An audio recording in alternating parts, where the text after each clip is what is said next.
নমস্কার, মোহনপুর অনিতা স্কুলের পক্ষ থেকে সকল ছাত্রছাত্রীকে অভিনন্দন। আজকে আমি তোমাদের যে অধ্যায়টা বুঝাবো সেটা হলো দ্বাদশ শ্রেণীর রাষ্ট্রবিজ্ঞানের ভারতীয় রাজনীতির সাম্প্রতিক ঘটনাবলী, অর্থাৎ recent development in Indian politics. এই অধ্যায়টার যে পার্ট 1 আজকে আমি তোমাদের সামনে তুলে ধরার চেষ্টা করেছি। তোমরা অবশ্যই ক্লাসটা শুরুর পূর্বে একটা উক্তিপূর্ণ কথা জেনে রাখবে, যদি ভুল পথে চলে যাও তাহলে অবশ্যই সঠিক পথে আসা যায়, কিন্তু ভুল সিদ্ধান্তকে কখনোই সঠিক বানানো যায় না। তাই যখনই কোনো সিদ্ধান্ত নিবে তখন সঠিক সিদ্ধান্তটা নেওয়ার চেষ্টা করবে। যাই হোক, আর কথা না বাড়িয়ে আমি আজকে চলে যাচ্ছি আমাদের ক্লাসের মূল বিষয়ের দিকে। তো আমাদের ক্লাসের আজকের যে বিষয়টা আমরা বুঝবো সেটা হলো ভারতীয় রাজনীতির সাম্প্রতিক ঘটনাবলী।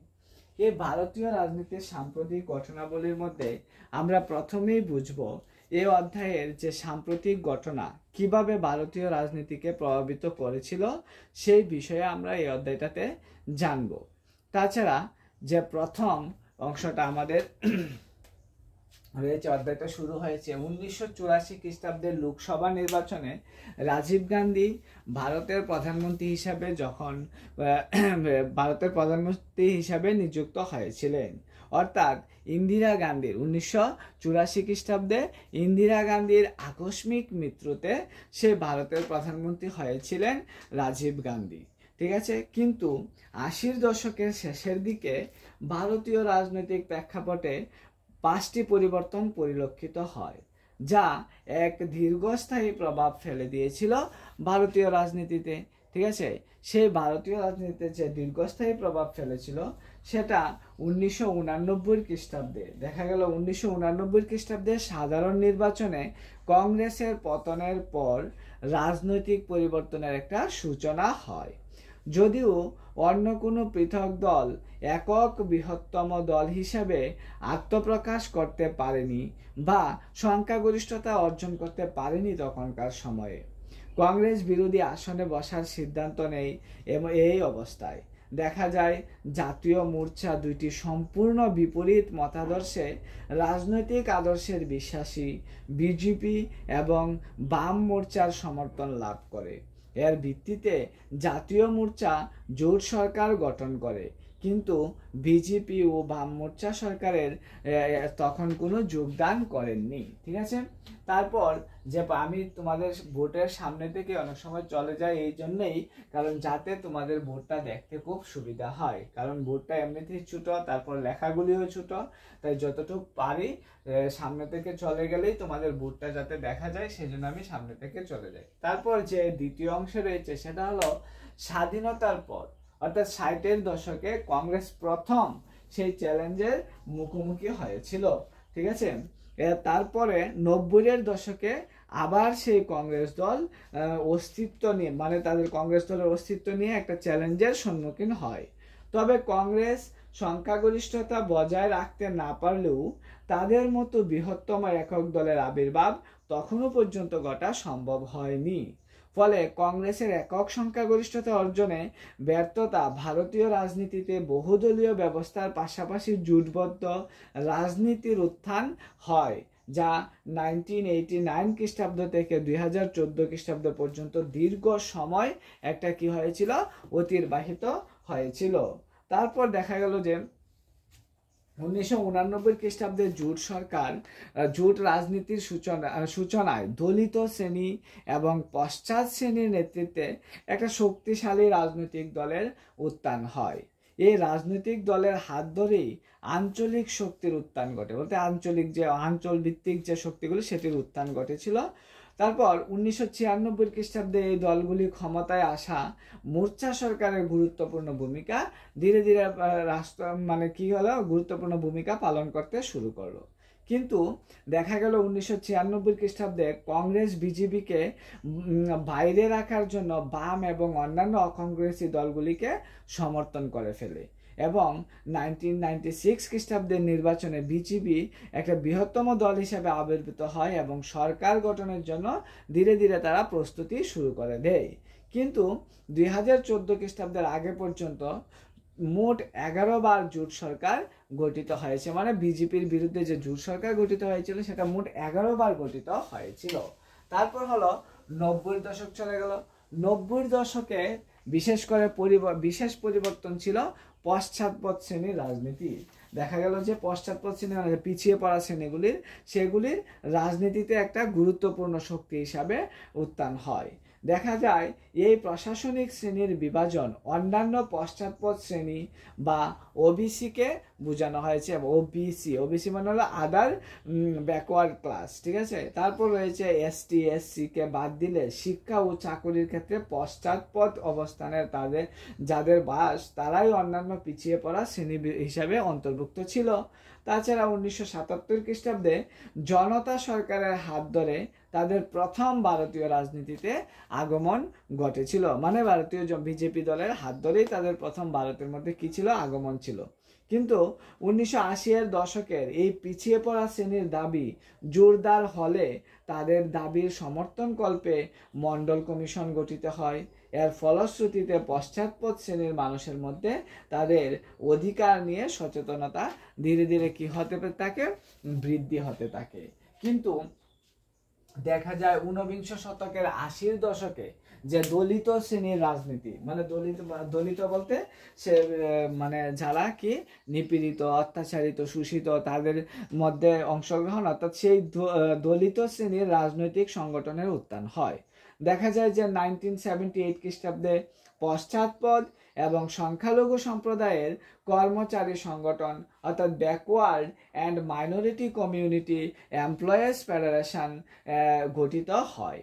এই সংগঠনটি কেবলমাত্র পেশাগত সংগঠন নয়, এসসি এসটি এবং অন্যান্য পিছিয়ে পড়া শ্রেণীর ক্ষমতায়নের ক্ষেত্রেও বিশেষ প্রভাব বিস্তার বা পদক্ষেপ গ্রহণ করেছিল।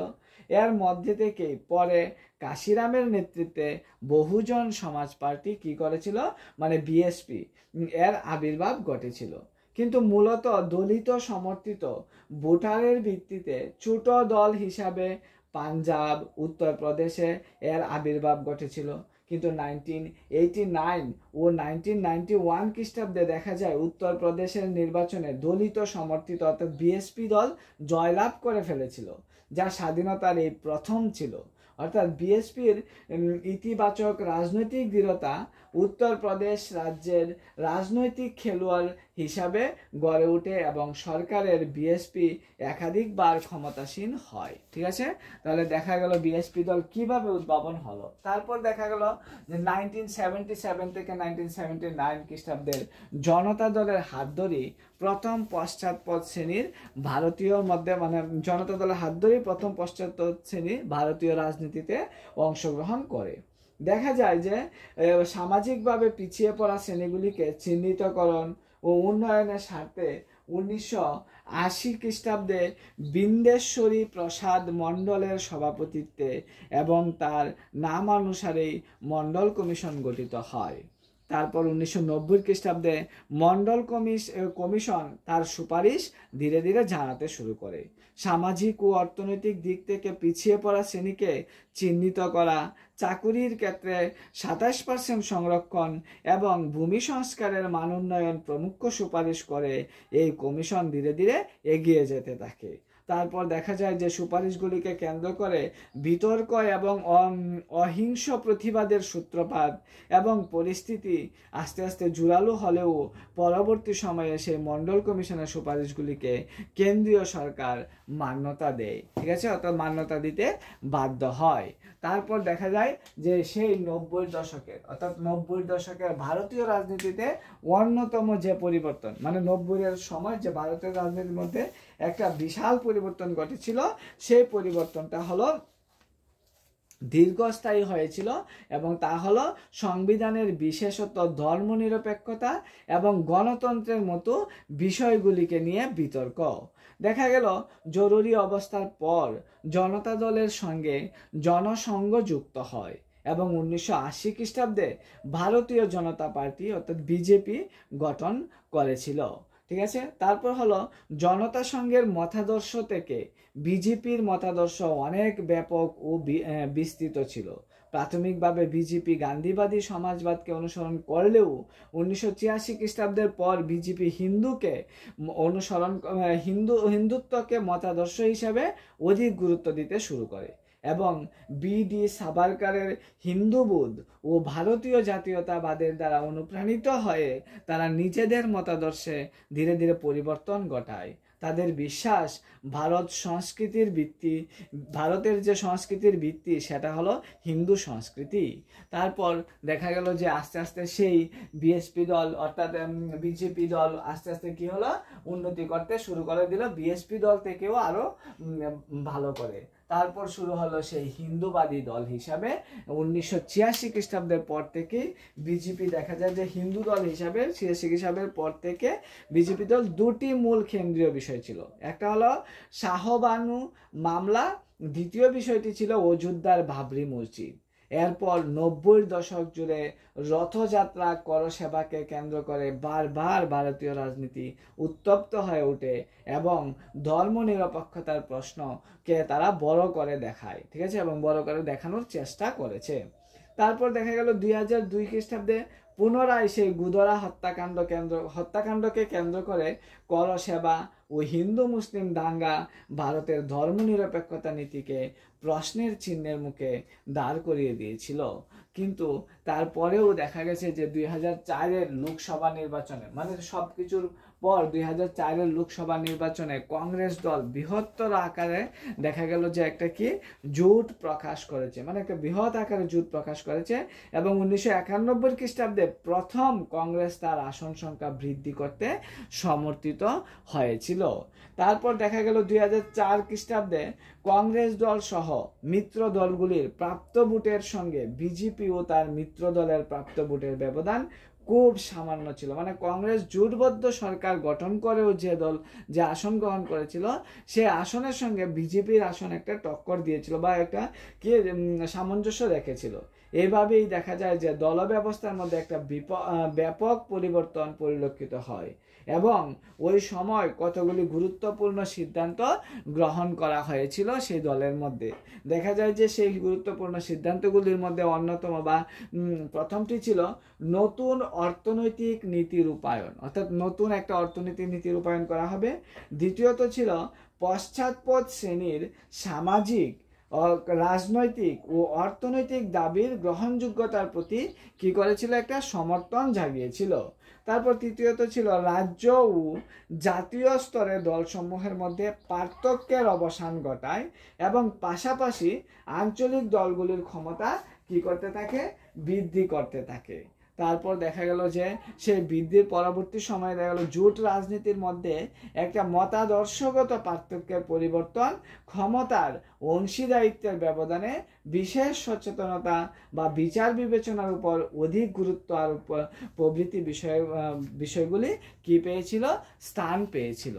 এইভাবেই দেখা গেল যে ভারতের রাজনীতির সাম্প্রতিক ঘটনাবলীকে নিয়ে ভারতের রাজনীতিতে কি একটা বিশাল পরিবর্তন হয়েছিল এবং পরবর্তী সময়ে যে 2014 খ্রিস্টাব্দে 2014-তে বিজেপি দল একটা বিপুল সংখ্যক ভোটে জয় লাভ করেছিল। ঠিক আছে, তাহলে তোমাদের যে অধ্যায়টা সেটা 1984 থেকে, অর্থাৎ 1984-এ ইন্দিরা গান্ধীর হঠাৎ মৃত্যুর পর দেখা গেল যে বা হত্যার পর দেখা গেল যে রাজীব গান্ধী যখন প্রধানমন্ত্রী হয়েছিল সেই থেকে কংগ্রেসের মধ্যে একটা ফাটল সৃষ্টি হয়েছিল এবং সেই ফাটলটাকে আর সহজে তারা ধরে রাখতে পারেনি। যদিও তারা কি করেছিল, জোটবদ্ধ সরকার গঠন করেছিল, বাট সেটা দীর্ঘস্থায়ী হতে পারেনি। আস্তে আস্তে সেটা বিজেপি, বিএসপি এবং অন্যান্য দলে কি করতে হয়েছিল, ভাগ করতে শুরু করে দিয়েছিল।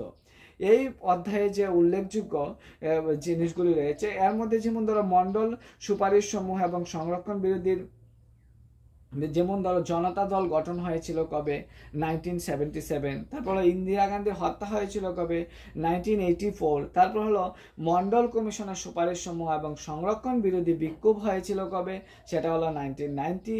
তারপর হলো বাবরি মসজিদ ধ্বংস হয়েছিল 1992-তে এবং এনডিএ সরকার গঠন হয়েছিল 1997-এ আর ইউপিএ সরকার গঠন হয়েছিল 2004 খ্রিস্টাব্দে। ঠিক আছে। এইভাবে তোমরা এই অধ্যায়টার যে কমন জিনিসগুলি আছে, যেমন ধরো মন্ডল কমিশন, তারপর হলো সাম্প্রদায়িকতা, ধর্মনিরপেক্ষতা, তারপর হলো জোট রাজনীতি, নির্বাচন, লোকসভা এবং একতা, এই সব জিনিসগুলি তোমরা এই অধ্যায়ে পড়তে পারবে। যাই হোক, ক্লাসটা কেমন লাগলো তার জন্য অবশ্যই আমাকে কমেন্ট করবে। যদি কারোর কোনো বুঝতে অসুবিধা হয়ে থাকে তাহলে আমি অবশ্যই ক্লাসটাকে আবার করানোর চেষ্টা করব। সবাই ভালো থাকবে, নমস্কার।